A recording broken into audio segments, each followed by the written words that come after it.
ও মাই god, এরকম বিয়েবাড়িতে কিন্তু দুবার চাটনি আমি কোনোদিন খাইনি। তো আজকের যে বিয়েবাড়িটার ভিডিওটা আমি দেখাবো, সেই বিয়েবাড়িতে কিন্তু দুবার চাটনি দেওয়া হয়েছিল। তো চলো ভিডিওটা শুরু করছি। ওয়েলকাম সবাইকে আমার চ্যানেলে। তো আজ বুধবার, আজ আমার একটা অ্যাঙ্কারিং ছিল, সেটা হচ্ছে বালিচকের কাছে। তো আজ আমরা দুজনে যাচ্ছি সেখানে। তো চলো গিয়ে দেখি রাস্তাটা কেমন লাগছে দেখতে আর জায়গাটা কেমন ছিল।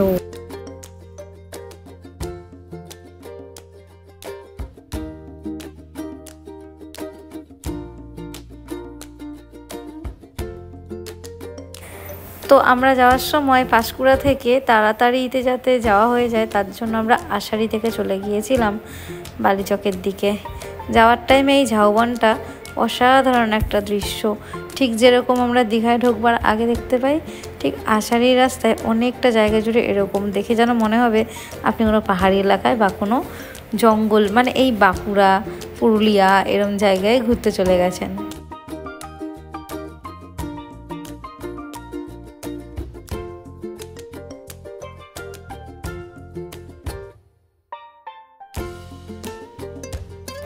সেদিন ছিল ওয়েডিং রিসেপশন। তো রিসেপশনের জায়গাটাও এরকম সুন্দর লাল, হোয়াইট, ইয়েলো দিয়ে সাজানো হয়েছিল। ছিল ডিজে পার্টি আর ছিল একটা সুন্দর গ্র্যান্ড এন্ট্রি। আর এখানের ব্রাইডাল গ্রুমকে বেশ যে গ্রিন কালারে অনেক সুন্দর দেখতে লাগছিল।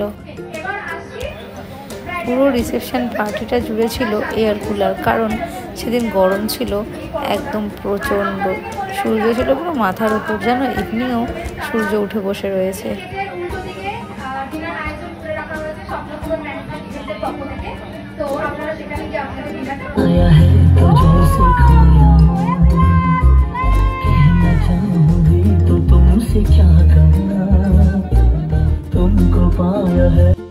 তো গ্র্যান্ড এন্ট্রির পরে আর স্পেশাল পারফরমেন্স দেখার পরে এবার কিন্তু আমি চলে যাব খেতে।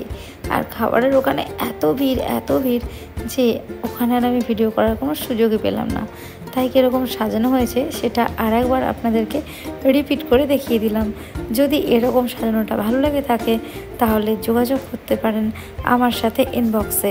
এরকম অনেক বড় ইভেন্ট অ্যারেঞ্জারের সাথে আমি পরিচয় করিয়ে দেবো। তাহলে ভিডিওটা এখানে শেষ করছি, ফিরে আসবো আবার একটা নতুন ভিডিও নিয়ে। টাটা।